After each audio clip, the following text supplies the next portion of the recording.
세상과 교회라는 제목으로 하나님 말씀을 나누고자 합니다. 그 전에 지금 제가 마스크를 안 벗고 있죠. 많은 성도분들이 관심을 갖고 저에게 질문을 하십니다. 목사님, 징그럽게 감기를 달고 사시네요. 감기가 아니라요, 제가 여기서 마스크를 벗고 말씀을 선포하면 성도님들은 하나님을 보는 게 아니라 아마 제 이빨만 쳐다볼 겁니다. 제가 임플란트를 해가지고요, 아랫니 가운데 중앙 약간 옆에 있는 작은 걸 빼냈습니다. 너무 심하게 흔들려가지고 통증도 있고 해서 빼냈습니다. 그래서 영구처럼 보여요. 그래서 제가 마스크를 벗지 않도록 하겠습니다. 네, 우리는 참 많은 설교를 듣습니다. 설교를 통해서 내 안에 있는 죄를 발견하고 그리고 회개합니다.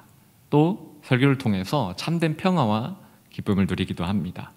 그리고 위로와 안식의 은혜를 누리기도 합니다.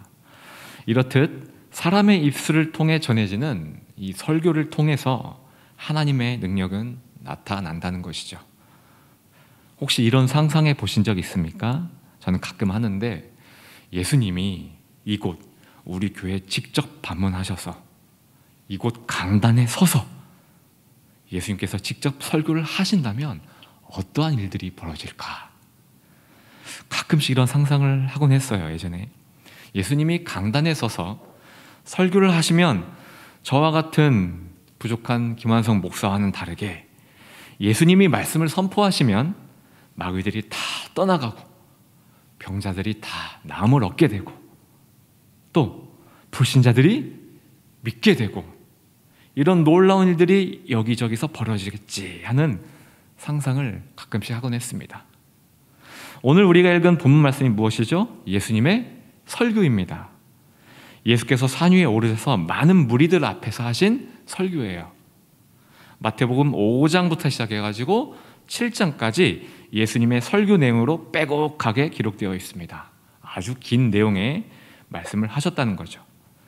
예수의 설교를 들은 무리들의 반응이 무엇이죠? 읽진 않았지만 마태복음 7장 28절에서 29절에 기록되어 있는데 제가 읽어드릴게요. 무리들이 예수의 가르치심에 놀라니, 무리들이 예수의 설교에 놀라니, 이는 그 설교가, 그 가르치는 것이 권위 있는 자와 같고 그들의 무리들의 서기관들과 같지 아니함일러라. 제가 상상했던 일들은 그렇게 많이 일어나진 않았던 것 같아요. 예수님이라고 해도 저보단 조금 나은 정도? 그렇게 보인다는 거죠. 예수님의 설교라고 해서 엄청난 일들이 설교 중에 일어나지 않았다는 겁니다. 자, 그러나 한 가지, 무리들의 반응에서 우리가 주목해야 할 부분이 있습니다. 예수가 가르치시는 것이 권위 있는 자와 같고 그들의 서기관들과 같지 아니함일러라. 여기서 여러분들에게 한 가지 질문하겠습니다. 답변 안 하셔도 돼요. 제가 시험 들 수 있으니까요. 제가 설교를 하면 여러분들은 저에게서 예수의 권위가 느껴지십니까? 아니면 서기관과 같습니까? 서기관이 무엇인지 모르는 표정인 것 같은데 간단하게 설명해서, 서기관은요, 하나님 말씀을 연구하고 가르치는 자예요. 이들은요 어려서부터 집중적으로 이 말씀으로 양육받고 훈련하고 자랍니다. 이렇게 양육받은 자들 중에서 14세 때 이미 말씀 해석에 통달한 자들도 있습니다.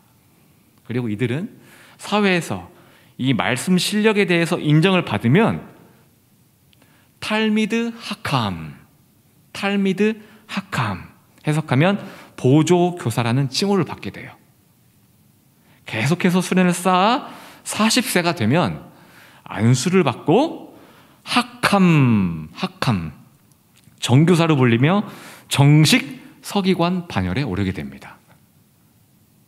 이렇게 정식 서기관이 되면 엄청난 권위를 받게 된다는 거예요. 신약 성경에서는 이들을 무엇이라 부르느냐? 바로 많이 들어보셨던 율법 교사, 바리새파 이들이에요. 자, 얼핏 보면 저와 같은 목사와 비슷하죠. 3년간 열심히 신학대학원에서 말씀을 연구하고 공부합니다. 그리고 졸업을 하고 강도사 고시를 준비하여 강도사가 되고 일정 시간이 지나서 목사의 자격이 주어지게 되면 목사 고시를 치르게 되고 안수를 받고 정식 목사가 된다는 거죠. 당연히 전도사 때보다야 목사인 지금이 조금은 더 권위가 있지 않을까요? 어떻습니까? 서기관과 목사 비슷합니다.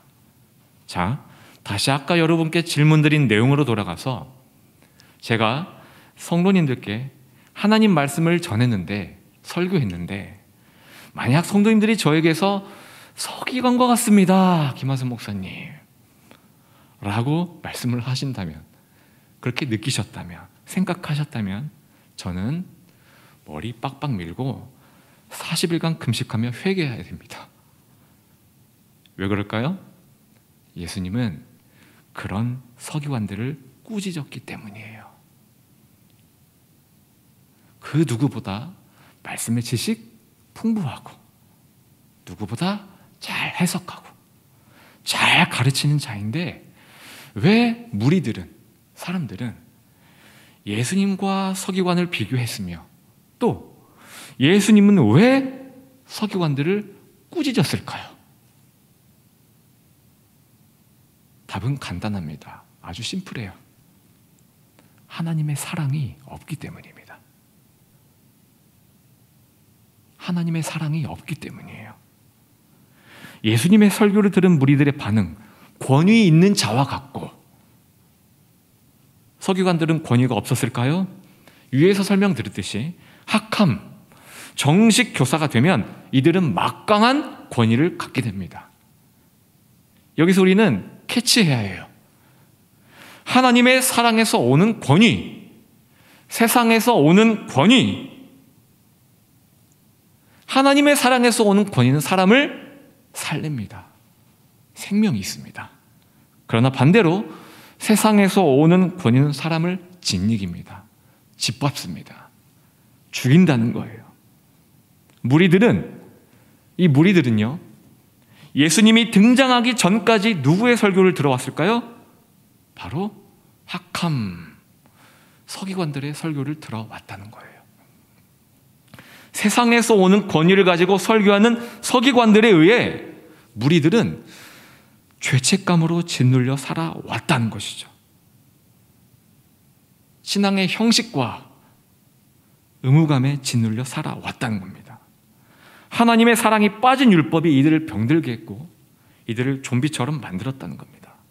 그런 이들이 예수님의 설교를 산 위에서 듣게 되었습니다. 그런데 그 내용이요, 굉장히 신선하고 충격적이었어요.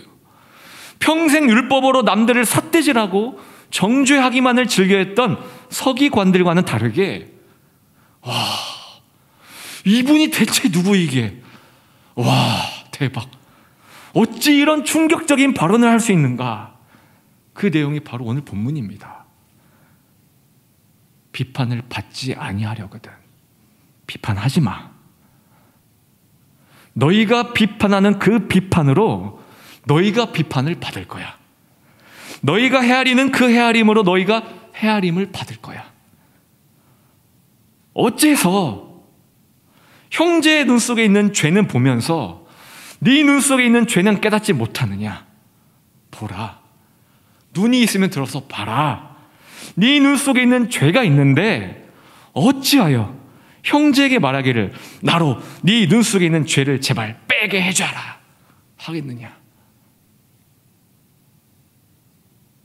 외식하는 자여, 먼저 네 눈 속에서 죄를 빼어라. 그 후에야 밝히 보고 형제의 눈 속에서 죄를 빼리라.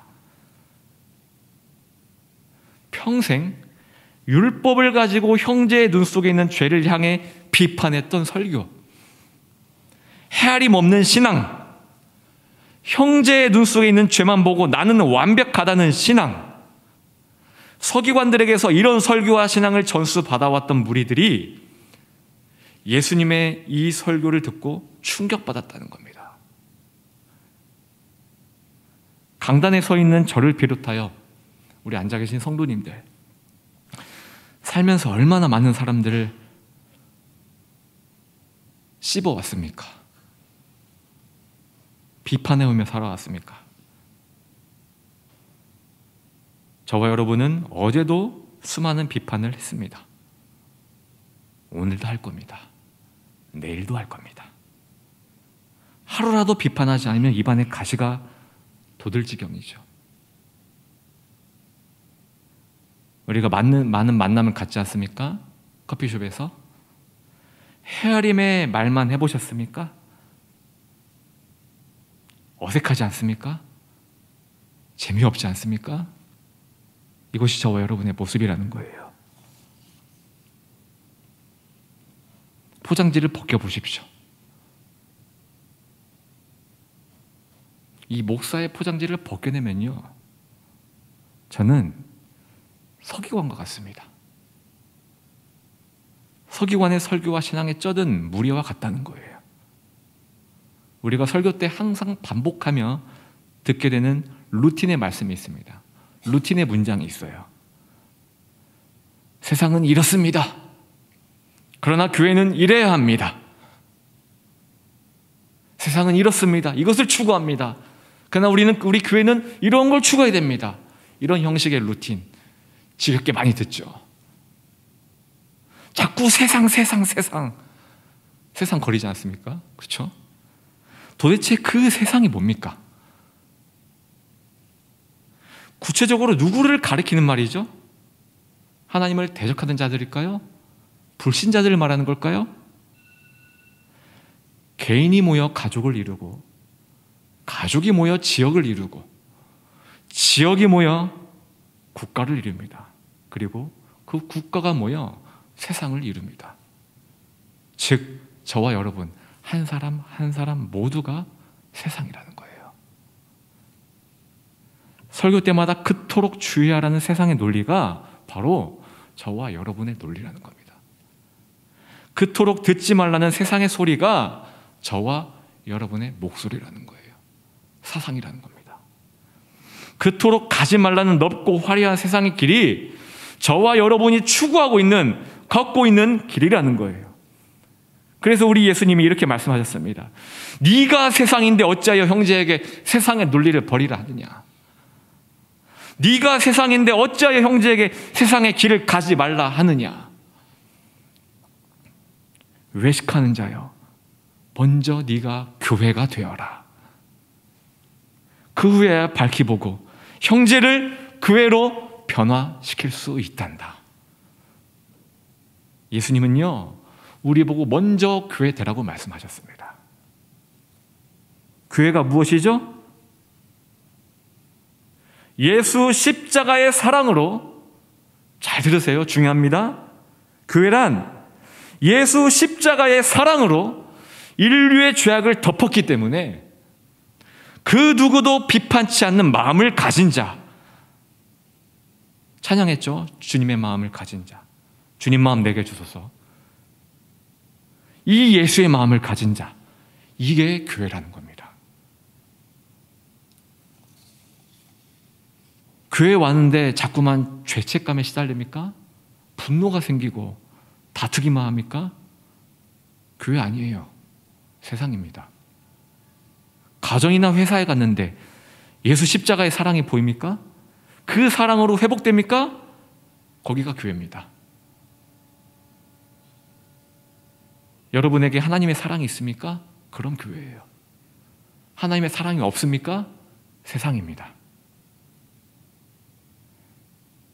참 많이 들어요. 교회가 힘을 잃어버렸다, 이런 말을요. 이유가 무엇이죠? 본문 말씀 1절을 보시면 비판을 받지 않으려면 너희가 먼저 비판하지 말라. 문화가 많이 발달했습니다. 문화를 통해서 요즘 기독교인들 무지하게 욕먹고 있습니다. 조롱당하고 있습니다. 이유는 하나예요. 비판하기 때문입니다. 뉴스를 보면서 썩어가는 세상을 향해 삿대질하고 부패하는 교회를 향해 삿대질합니다. 세상은요, 당연히 부패하는 것을 향해 삿대질을 합니다. 왜? 예수 십자가의 사랑을 모르기 때문에, 없기 때문에, 그 사랑을 받아본 적이 없고 알지도 못하기 때문에 그들은 당연히 삿대질을 합니다. 지극히 자연스러운 거예요. 그런데 교회가 똑같이 삿대질을 하고 있습니다. 같이 욕하고 같이 비판하고 있습니다. 자, 세상이 보기에 삿대질하며 비판하는 교회에게서 하나님이 보일까요? 보이지 않는다는 거예요. 예수 십자가의 사랑 전혀 보이지 않는다는 겁니다. 자기들과 똑같다는 거예요. 별 볼 일 없다는 겁니다. 그래서 예수님이 하신 말씀이 실현되는 거예요. 2절 말씀. 너희가 비판하는 그 비판으로 너희가 비판을 받을 것이다. 나와 있죠? 이래서 교회가 힘을 잃고 욕을 먹는다는 겁니다. 지독한 고정관념의 틀에서 벗어나십시오. 제가 반복해서 말씀드린 이 세상, 교회, 단체를 말하는 게 아닙니다. 건물을 말하는 게 아니에요. 또 여러분에게서 지금 이 떨어지는 말씀들이, 선포되어진 말씀이 여러분에게서 저 멀리 떨어진 남의 이야기를 하는 것이 아닙니다. 편하게 듣지 마세요. 저와 여러분 한 사람 한 사람에게 주시는 하나님의 말씀입니다. 예수님께서 이 시대에 간절히 찾고 찾으시는 교회가 어디 있을까요? 인류의 모든 죄악을 용서하신 예수 십자가의 사랑, 하나님의 사랑, 이 사랑을 성도님들이 품는다면요, 이 사랑으로 충만하면 그게 바로 예수님이 간절히 찾고 찾으시는 교회요, 그게 바로 여러분들이 된다는 말씀입니다. 아멘. 요한복음 3장 16절 말씀이죠. 기본으로 암송되어진 말씀입니다. 다 같이 암송해 볼까요? 시작. 그렇죠. 네.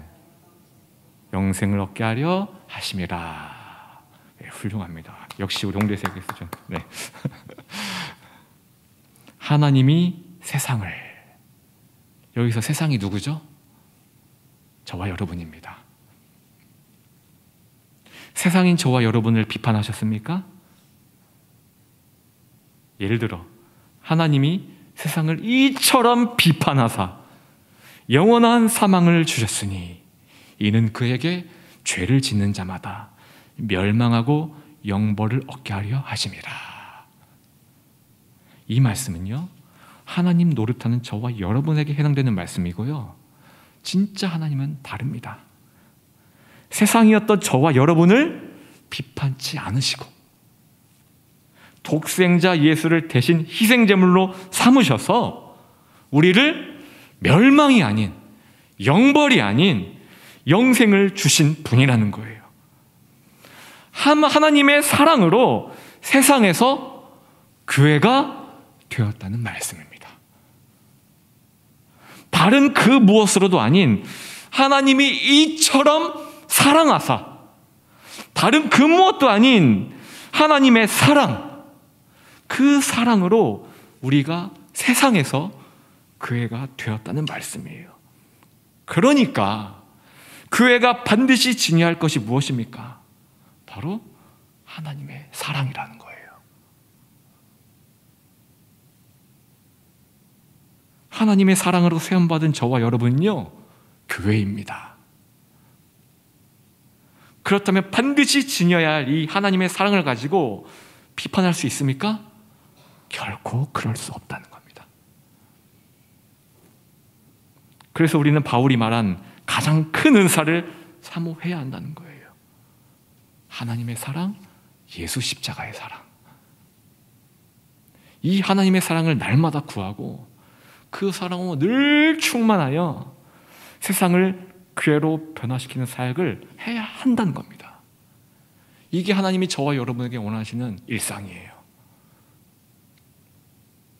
기독교 변증학의 대가 C.S. 루이스가 쓴 순전한 기독교, 모두 아시죠? 워낙 유명한 책이니 다들 아실 겁니다. 이 책의 목차 중에 그리스도인의 행동이라는 챕터가 있습니다. 거기서 용서 파트가 있는데 여기서 루이스는 이 용서에 대해서 설명을 하는데 제가 핵심만 요약해서 정리하여 말씀을 드리면 다음과 같습니다. 사람은 누구나 죄성이 있습니다. 루이스의 말이에요. 구원을 얻었다 할지라도 죄성이 여전히 남아있기에 습관적인 죄를 짓고 살아갑니다. 가끔씩 자신이 반복하며 짓고 있는 죄를 인식하게 되면 그 죄를 혐오하게 됩니다. 그리고 죄에서 벗어나려 안간힘을 쓰게 됩니다. 그러나 여기서 더욱 놀라운 사실은 그런 죄를 짓고 사는 자신에게는 끝없이 관대하다는 사실입니다. 자기 자신을 혐오하지 않는다는 겁니다. 자기 자신을 끔찍이도 사랑한다는 겁니다. 끔찍이도 변호하려 애쓴다는 겁니다. 가꾸려 애쓴다는 겁니다. 드러내려 애쓴다는 겁니다. 이에 루이스는 기독교의 스승들이 했던 말이 떠올랐다고 해요. 기독교의 스승들이 루이스에게 뭐라고 했느냐? 사람의 악한 행위는 미워하되 그 사람 자체는 미워하지 말라. 쉽게 말해서 죄는 미워하되 죄인은 미워하지 말라는 말이겠죠. 루이스는 이 말을 우습게 여겼다고 합니다. 이게 말이 돼? 악한 행위를 저지르는 사람을 어떻게 미워하지 않을 수 있단 말인가? 그런데 위에서 언급했듯 자신에게 적용해보니, 나 본인에게 적용해보니 선배들이 했던 이 말이 인정이 된다는 거예요. 스승이 했던 말에 순종이 되더랍니다. 자, 들어보세요. 그런데 남일 경우는 어떨까요? 남의 악한 행위는 미워하되 그 사람 자체는 미워하지 않을 수 있을까요? 여전히 죄를 짓고 있는 내 자신을 사랑하는 것처럼 남에게도 그렇게 할 수 있냐는 겁니다. 안타깝게도 우리는 그렇게 살아오지 못했습니다. 내 자신에게는 한없이 관대하지만 남의 작은 티를 보기만 해도 우리는요, 그들을 끝없이 비판한다는 겁니다. 그래서 성경에 뭐라고 기록되어 있죠? 율법 학자가 묻지 않습니까? 주님, 선생님, 가장 큰 계명이 무엇입니까? 첫째는 하나님을 사랑하고, 둘째는 내 이웃을 네 자신처럼 사랑하라. 네 몸처럼 사랑하라.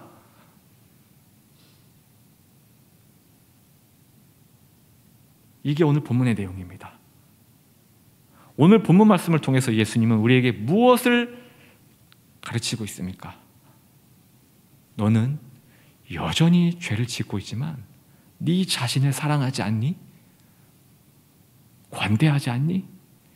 나 역시 네가 아직 세상되었을 때에 나는 너를 비판하지 않았단다. 현장에서 가늠하다가 잡혀 끌려온 그 여인을 정죄하지 않았던 것처럼 나는 너를 비판하지 않았어. 나는 너에게 영생을 주기 위해 내 생명을 주었단다. 내 생명으로, 아버지의 사랑으로 이제 너는 교회가 되었단다. 너는 지금도 여전히 죄를 짓고 있지만 네 자신에게 관대하고 사랑하는 것처럼 남을 위해서도 네 자신처럼, 네 몸처럼 관대하고 사랑해 주면 안 되겠니? 물론 너의 의지로는 할 수 없지만 내가 너에게 준 사랑으로는 가능하단다. 5절 말씀을 보시면 외식하는 자여, 외식하는 자여. 우리는 하나님 말씀만을 먹으며 살아야 합니다. 하나님 말씀 외에 다른 것을 먹게 되면 그것이 외식하는 자라는 거예요. 자, 그렇다면 하나님의 말씀이 무엇입니까? 심플합니다. 하나님의 사랑이에요. 예수 십자가의 사랑입니다. 그게 말씀이에요. 이 사랑이 빠진 말씀을 무엇이라 하죠?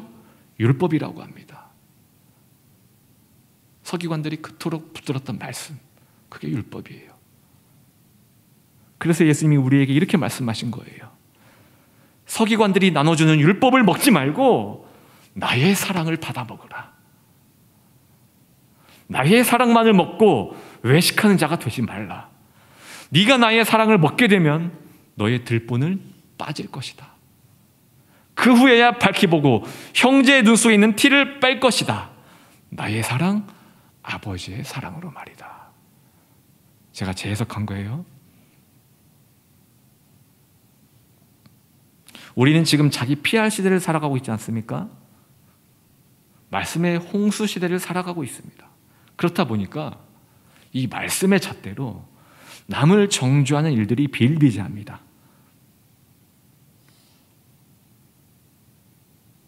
남의 허물을 비판하다 보니까 내 영마저 병이 들어갑니다. 비판을 너무 많이 받다 보니까 죄책감에 짓눌려 마음에 병이 생깁니다. 비판을 하는 자나 받는 자나 똑같이 죽어간다는 거예요. 예수님은 2000년 전뿐만 아니라 오늘도 지금 이 자리에서 저와 여러분에게 말씀하십니다. 하나님의 사랑을 구하라. 하나님의 사랑으로 충만해져라. 하나님의 사랑으로 그들을 헤아려라. 그리하면 나의 신부, 나의 교회는 다시 힘을 회복할 것이다. 세상이 더 이상 무시하지 못하는 빛과 소금의 역할을 감당할 것이다. 너희가 그 교회가 되기를